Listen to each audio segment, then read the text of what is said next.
Hi friends, ఇంతకుముందు ఈ question చెప్తాను మర్చిపోయినా కదా. ఇప్పుడు చూడండి, చతురస్రం ఉంది కదా. చతురస్రం యొక్క భుజము 8 మీటర్స్ అని ఇచ్చాడు.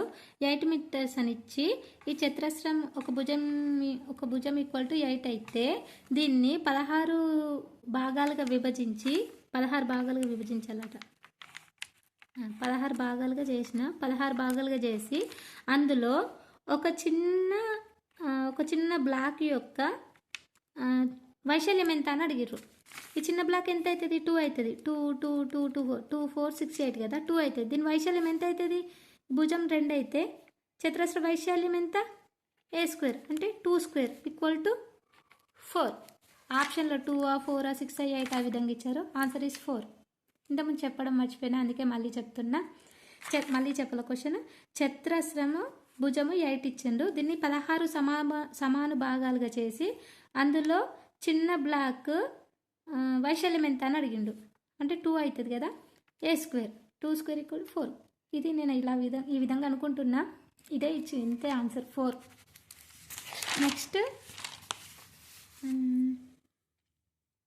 Next question. ఆయిలర్ సూత్రము సాటిస్ఫై ఏది అని అడిగారు. ఆయిలర్ సూత్రం ఏంటిది? Edges plus 2 equal to faces plus vertex కదా. ఇప్పుడు సమగణం ఉంది. సమగణం అంటే ఈ విధంగా తీసుకుంటాం కదా.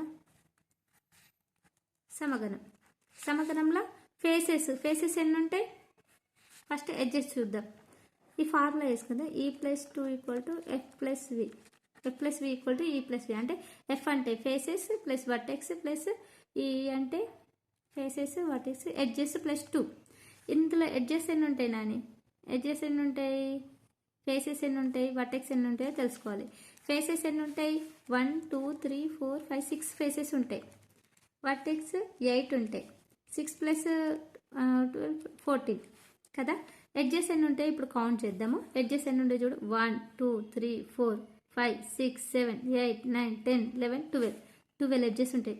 12 ప్లస్ 2 ఈక్వల్ టు 14. ఈక్వల్ అయిందా? ఈ విధంగా ఈ క్యూబ్లో సాటిస్ఫై అయిందన్నట్టు. ఈ plus 2 equal to F plus V.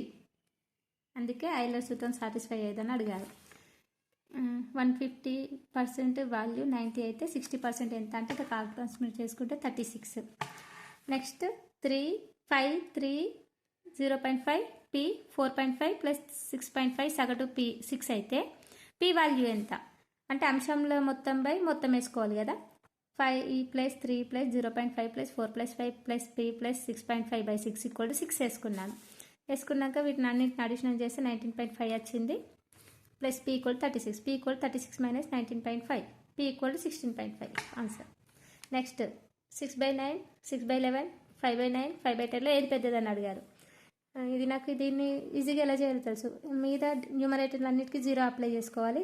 Next cancel చేస్తే ఏది ఎక్కువ వస్తే దాన్ని వేసుకోవాలి. 6/9 పెద్దది వచ్చింది, ఇందులో పెద్దది ఇది.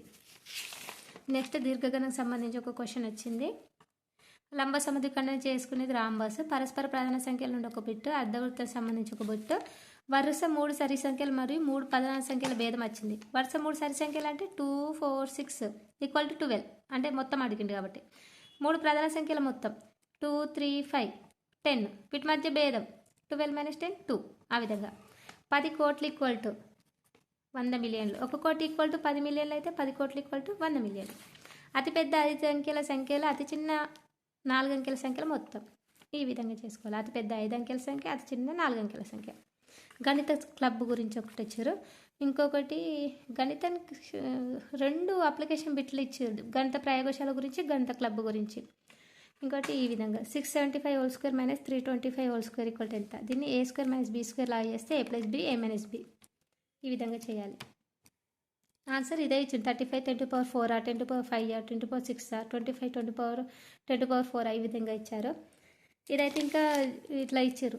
4.00 వచ్చింది. 0.44 0.4 ఈ విధంగా ఇచ్చారు. ఆన్సర్ 4.00 వస్తుంది. 1.6 ఇంటూ 2.5 ఇది.